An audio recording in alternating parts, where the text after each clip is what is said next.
good afternoon. We're happy to be opening an additional way for folks to be able to get monoclonal antibody treatments here in Orlando. And I'll go through some of those details, which are really exciting. But first, I want to thank Simone Marsteller, our ACA Secretary, the Division of Emergency Management Director Kevin Guthrie, Dr. Ken Shepke, who's the Chief Medical Officer for Florida Division of Emergency Management. Also have Representative Truenow here, which we're very excited that he's here as well. We've really, I think, identified over the last couple of weeks one thing that just wasn't known enough in terms of what do you do, upon getting a positive test of COVID-19.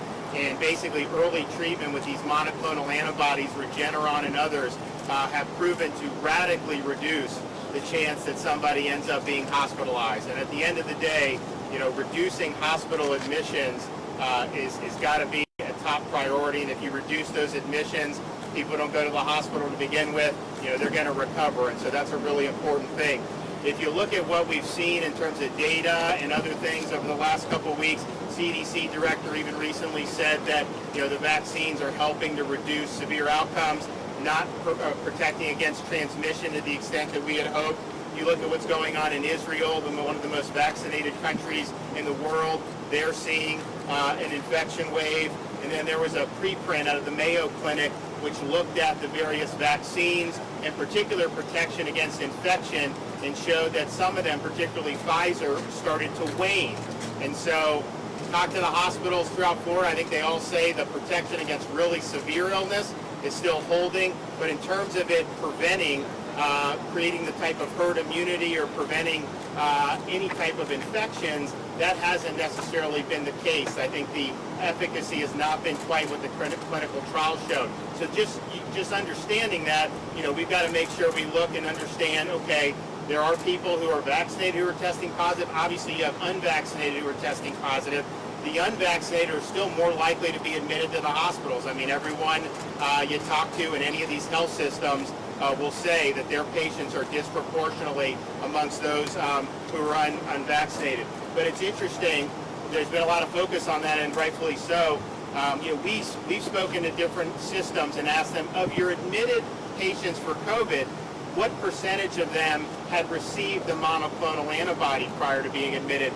And they say well over 90% of their current admissions did not get the monoclonal antibody treatment. And so that is a tool in the toolbox that really needs to be used. And so we saw a need to, one, just publicize it more, but two, also to expand access. Most of the health systems have been doing this since the EUA happened many months ago, and I know there are different transfusion centers or whatnot, which is good. But even a big health system, they're typically doing about 50 patients a day, which is helpful. But we think once more people know about it, there's going to be an even bigger demand. And so here, what we're doing, we started one in Jacksonville. We have one here in Camping World Stadium. So this is going to be open 7 days a week, and is going to be able to treat up to 320 patients a day right here at Camping World Stadium. So that is a really significant chunk of folks.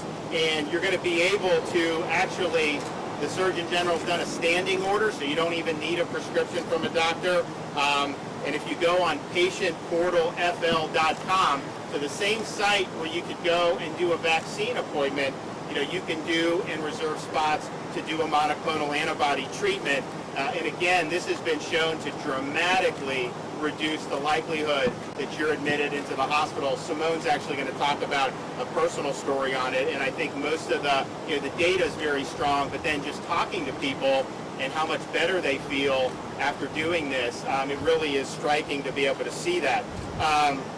And so we're going to be doing these sites. There's going to be more throughout the state that we'll be rolling out, and each one of them we're looking at doing about 320 treatments a day. Now, hopefully you don't need that many, but we want to send the message is if you do test positive and you're somebody, particularly if you're high risk for severe COVID outcomes, elderly folks, immunocompromised, morbid obesity, diabetes, kidney problems, chronic heart or lung conditions, this is something that really, if done early, can make a big difference. But that's really the key, is early intervention.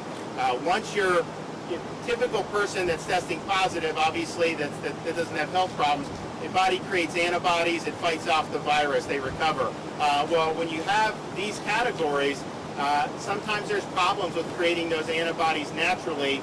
This antibody cocktail basically turbocharges that and will fight off the virus. Now, once the virus is spread a certain amount within your body, it can't really unwind that at that point. And so that's the key, early treatment. Just know that this is out there and know that this is something that's going to be available for people.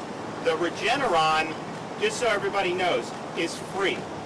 It's free to the state of Florida. The Trump administration basically just bought out all of the monoclonal antibodies once they were being developed. So it does not cost the state of Florida any money to get here, and it does not cost the patients any money to receive it. And so don't think that this is something, I hear some people say, oh, this is thousands of dollars. That is just not true. This is something that's free, and we want people to be able to take advantage of it. And of course, especially if you're high risk. And so this is, I think, an important fight. I think it's been under-publicized. The good thing is since we've been rolling out the expansion of this, more and more people have been asking about it, and more people have utilized it. We've already gotten great feedback from people who went in, were feeling really bad, did it, and 24, 48 hours later started feeling much better. So those are really, really good stories. And again, go to patientportalfl.com. You can sign up to be able to do it. And this is something that's very important. It's also having a successful, effective early treatment is not mutually exclusive with vaccines. It's not an either or. You want to do both. I mean, if you're vaccinated, you're high risk, you still may want to get this treatment. Obviously, if you're not vaccinated and you're high risk and you get infected, you want to get the treatment. And so they're not mutually exclusive. They both go together. We do believe that the folks who are being admitted to hospitals overwhelmingly tend to be people who are A, not vaccinated, but also B, that have not gotten this monoclonal antibody treatment. There are not a lot of people who got it and then ended up in the hospital. And so I think that that's a testament that this is something that's been effective.